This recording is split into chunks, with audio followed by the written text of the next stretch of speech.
Hello everyone and welcome to my YouTube channel. Watch my video and subscribe my channel.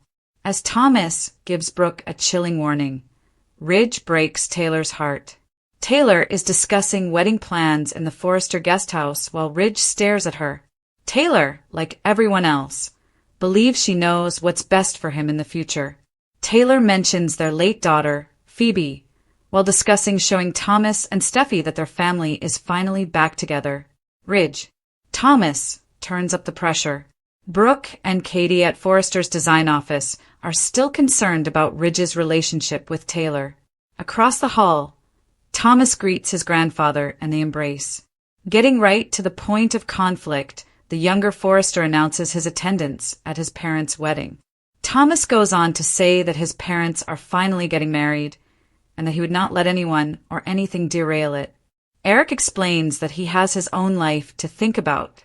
Thomas explains that his engagement has ended, which is why he needs his family. Across the hall, Katie complains about Thomas showing up as Taylor is trying to establish a wedding date. The brunette, acting as if the psychiatrist is up to something sly, remarks that this is clearly strange. Brooke narrows her eyes correctly, and Katie is concerned that Thomas may manipulate the situation. Brooke cares about Ridge's son and wants him to be happy. Katie mutters, as long as he doesn't pressure Ridge into marrying Taylor. You know, his fiancée. Katie. Eric makes it a point in the main office to highlight Taylor's accomplishments before the Brooke argument begins. Thomas understands that his grandfather is on Team Brooke, but he must see the stability and peace Taylor provides for his father. Tell me that you will support their marriage with me, Granddad. Thomas, Eric B. and B. Eric cagily informs Thomas that Ridge understands he merely wants his happiness. Thomas insists that he and Taylor will be happy once they are married again. Brooke tells Katie that nothing can change what occurred in Italy. He pledged to make things right, and she trusts in him. Brooke bed and breakfast.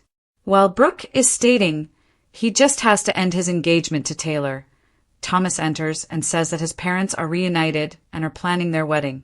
He expects Brooke to accept it and let go. Don't do anything to come between them ever again, he cautions as chilling music plays. Thomas bed and breakfast. Will Taylor have her wedding? Taylor is still in the guest house and has moved on to St. Thomas and all of her and Ridge's milestones. Their love constantly pulled them back together, and Stephanie was their staunchest supporter. Taylor, not wanting to leave any stone uncovered, also describes her broken heart syndrome. If Ridge cancels this wedding now, he'll appear like a jerk. Taylor joyfully advises they get married tomorrow. As Ridge tells her that he will always love her, Taylor's favorite music plays, and she leads him in a slow dance. Ridge recalls Eric's warning about selecting Brooke as he holds document. Taylor senses something and wonders, what is it? Ridge gives a statement about how much he loves her. Despite his desire to avoid crushing her heart, he confesses, I can't do this. I can't marry you. Ridge Forrester stood frozen in the dimly lit Forrester mansion, the echo of his own words still hanging in the air like an unbreakable spell. He had just cancelled his wedding to Taylor Hayes, shattering not only her hopes, but the delicate web of expectations woven by their families. And in that moment the world shifted, though he could not yet comprehend how deeply that decision would ripple through every fiber of his life. For in the shadows of the Forrester legacy lurked a darkness he had always hoped was long buried within his son, Thomas, who had smiled that eerie, unsettling smile when Ridge had announced his choice, a smile that carried both heartbreak and something far more sinister, something cold and calculating, something that whispered of a plan already forming, a plan that would twist love into obsession and fatherhood into a nightmare. As Ridge tried to explain himself to Taylor, saying he could not move forward while his heart remained torn between her and Brooke Logan, Taylor had left the room in silent devastation, and that silence became the canvas upon which Thomas began painting his revenge. In the weeks that followed, Brooke found herself strangely isolated. Phone calls unanswered, text messages intercepted, little moments that she could not explain, until one rainy night when she arrived at the Forrester estate to speak with Ridge about closure, only to find Thomas waiting with a charm that hid his madness. He spoke of forgiveness, of wanting peace in the family, but behind those words was the obsession that had festered for years, the belief that Brooke was the root of every broken promise, every shattered dream, every moment of pain his mother had endured, and if Ridge would not deliver justice, Thomas decided he would carve it himself. The murder was swift, brutal, and horrifying. Brooke's voice silenced in a single gasp as Thomas's hands ended the life of the woman his father still loved. And yet, even as her lifeless body lay there beneath the cold glow of the Forrester fireplace, Thomas was not finished, because true revenge required not just death, but destruction, and so he set the stage to frame Ridge, planting fingerprints, fabricating messages, manipulating surveillance, weaving a tapestry of lies so intricate that when the authorities came, it would be Ridge Forrester who stood accused of killing the woman he could never quite let go of. As the investigation unfolded, the family was torn apart. Steffi screamed in disbelief. Hope sobbed in horror. Taylor oscillated between devastation and denial, unable to believe that the man who had just broken her heart could be capable of something so monstrous. And yet the evidence mounted, security footage doctored by Thomas showing Ridge entering Brooke's house that night, a wine glass with his fingerprints, a threatening voicemail edited from fragments of old arguments, each piece fitting together like a puzzle designed by a master manipulator, and Thomas played the grieving son so perfectly that no one dared suspect him. Days turned into weeks as Ridge sat behind bars, his mind unraveling with grief and fury, insisting on his innocence while the world painted him as a monster who had finally snapped under the weight of his romantic chaos. And in his darkest hours he thought of Brooke's last smile, of the softness in her voice when she told him she would always love him, and how he had thrown that away, and now she was gone, her light extinguished, and the man truly responsible was sitting in the Forrester boardroom wearing a tailored suit and a mask of virtue. But the truth has a way of bleeding through even the most perfect frame job, and it began with small cracks. Douglas overhearing Thomas muttering to himself in the night, a deleted file recovered by Charlie from the security system, a single thread of Brooke's scarf found in Thomas's car. And then there was Taylor, who despite her heartbreak could not ignore the inconsistencies, who began to suspect that her son's grief was too rehearsed, his sorrow too theatrical, and when she confronted him, the mask slipped for just a second, revealing the cold rage underneath. Ridge, meanwhile, planned his defense with Carter Walton, who believed in his innocence but feared the case was nearly airtight, and as the trial loomed the entire Los Angeles elite buzzed with the scandal. Eric's health faltered, Steffi's marriage to Finn strained under the weight of her divided loyalties.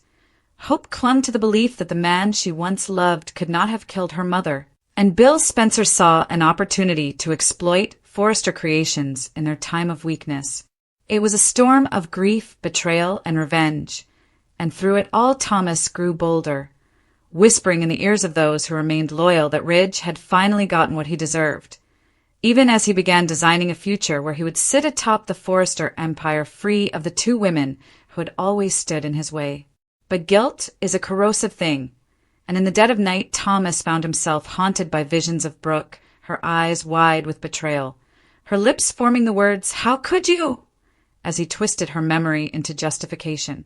The final unraveling came in a moment of hubris. Thomas, thinking himself untouchable, confessed his crime to a hidden camera Douglas had set up for a school project, his words dripping with triumph as he admitted to killing Brooke and framing his father. And that footage, once revealed, set off an explosion that rocked the family to its core. Ridge was released, broken and hollow, staring at the son he no longer recognized, while Thomas was dragged away in handcuffs, screaming that he had done it all for the family, for his mother, for the legacy of Forrester. And as the trial began anew, with Thomas now in the defendant's chair, the ghosts of that night lingered in every corner of the mansion, a chilling reminder of how love twisted into obsession can burn a family to the ground. And yet, as months passed and the seasons changed, there remained whispers. Some said Brooke's body was never truly found, that Thomas had hidden her away or that someone else had intervened.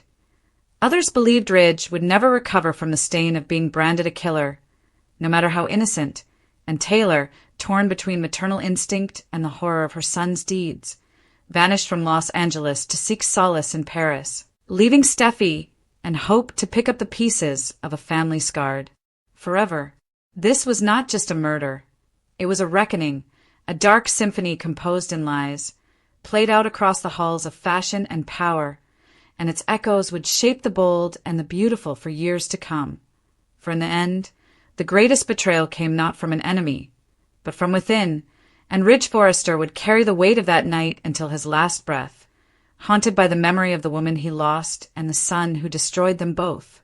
The morning after Ridge's release from custody, the Forrester mansion felt like a mausoleum of memories rather than a home, each ornate corner whispering accusations and unspoken fears. Ridge moved like a ghost through its polished halls, unable to escape the lingering image of Brooke's lifeless eyes in the coroner's photographs, though his heart still refused to fully believe she was gone. Grief had etched new lines into his face, but beneath that grief simmered a rage so potent it almost frightened him. Rage at the justice system that had nearly destroyed him.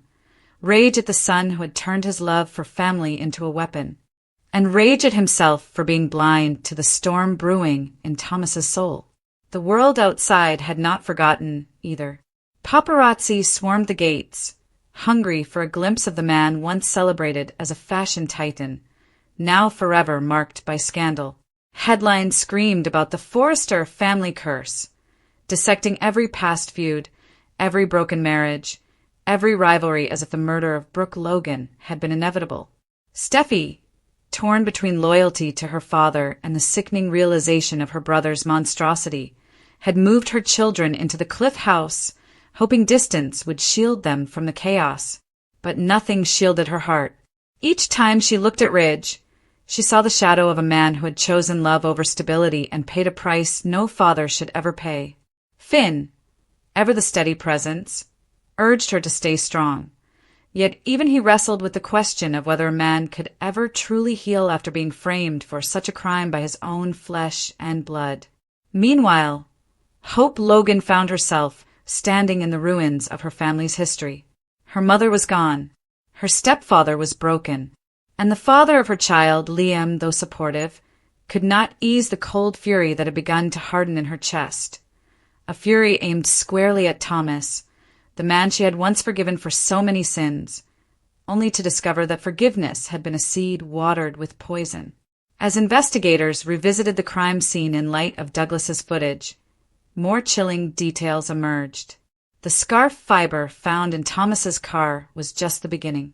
A fragment of Brooke's perfume bottle, shattered in the Forrester living room, bore traces of Thomas's fingerprints under a layer of cleaning solvent, an amateur attempt at erasure.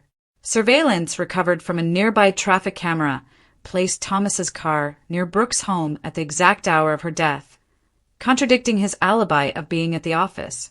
Each piece formed a tapestry of betrayal, and yet Thomas, now behind bars, still wore his mask of righteous sacrifice.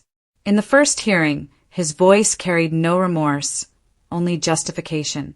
"I did what my father never had the courage to do," he hissed across the courtroom, eyes locked on Ridge. "I protected our family from her. She was poison. She was the reason my mother cried herself to sleep for decades." Taylor, who had returned from Paris after the truth surfaced, sat in the gallery torn to pieces, her maternal instinct screaming to reach out to the boy she had once rocked to sleep, even as the woman in her recoiled at the monster he had become. In late-night conversations with Ridge, they replayed every moment they had missed, every red flag they had dismissed. The manipulative schemes with Hope, the fake CPS call, the obsession that always simmered beneath Thomas's charm. "We created this," Ridge muttered one evening, staring into his untouched drink. "We built him, and when he cracked, we just called it passion." The funeral for Brooke Logan was a spectacle of tears and whispers. Bill Spencer arrived with a jaw set in stone, his eyes never leaving Ridge, as if still harboring doubts despite the exoneration. Katie wept openly, Bridget clutched at hope, and even Eric, stoic and frail, seemed to age a decade as he read the eulogy for the woman who had defined their family's legacy in love, lust, and loss. The casket lowered into the earth beneath a gray Los Angeles sky, but for Ridge, there was no closure. That night, he stood over the empty side of his bed, her perfume still lingering on the pillow, and whispered apologies to the silence. But in soap operas, and in the world of the bold and the beautiful, nothing stays buried forever. Whispers began to emerge from an unlikely corner. Deacon Sharp, the man everyone had dismissed as an opportunist, claimed to have seen Brooke alive weeks after her supposed death, boarding a private jet in San Francisco. At first, it was dismissed as a drunken delusion. But when a private investigator unearthed security footage of a blonde woman with Brooks billboarding that same plane under a false name, the narrative twisted again. Could Thomas have staged the murder more elaborately than anyone imagined? Could Brooke be alive, hidden away as part of a darker plan to ruin Ridge utterly? This revelation cracked Thomas's composure. From his prison cell, he raged at the press, demanded isolation, and in one midnight outburst, screamed her name into the concrete walls. Taylor heard of it and wept. Ridge heard of it and began to hope, a dangerous, desperate hope that maybe, just maybe, the woman he loved had not been lost to him forever. The Forrester empire reeled under the strain. Shareholders threatened withdrawal. Fashion lines were postponed, and hope for the future nearly collapsed as the press turned every press release into a murder headline. Liam urged Hope to step away from the company, but she refused. "If I walk away," she told him, her voice steel beneath the tears, "then Thomas wins. Whether my mother is alive or dead, I will not let him destroy everything we built." The climax of this second chapter came when a flash drive arrived anonymously at Carter Walton's office, containing unedited security footage from the night of the murder, and in it a chilling image. Brooke alive, struggling, dragged not by Thomas alone, but by an unidentified accomplice in a black coat. The frame was grainy, the face obscured, but it cracked the case wide open. Had Thomas acted alone, or had someone else, someone still free, helped him orchestrate the perfect betrayal? Ridge now found himself at a crossroads darker than any before. To free himself from the ghosts of that night, he would have to descend deeper into the shadows of his own family, risking what little remained of his soul. And somewhere out there, perhaps in Paris, perhaps in some villa under an assumed name, Brooke Logan might still be breathing, waiting, planning, or perhaps imprisoned by the very man who claimed to have loved her son. This story was no longer about love triangles or family feuds. It had become a saga of obsession, legacy, and the monstrous cost of loyalty when it is given blindly. And as the Los Angeles skyline glittered under a cold, indifferent moon, the bold and the beautiful was poised to enter its darkest chapter yet, one where every whisper carried a secret, every shadow hid a betrayal, and every heartbeat could be the last before the truth came crashing down. The weeks following the flash drive's arrival transformed the entire case from a closed tragedy into an open wound bleeding across Los Angeles. Ridge, once the accused and now reluctantly thrust into the role of investigator, became consumed by the grainy footage that showed Brooke being dragged by Thomas and an unidentified accomplice.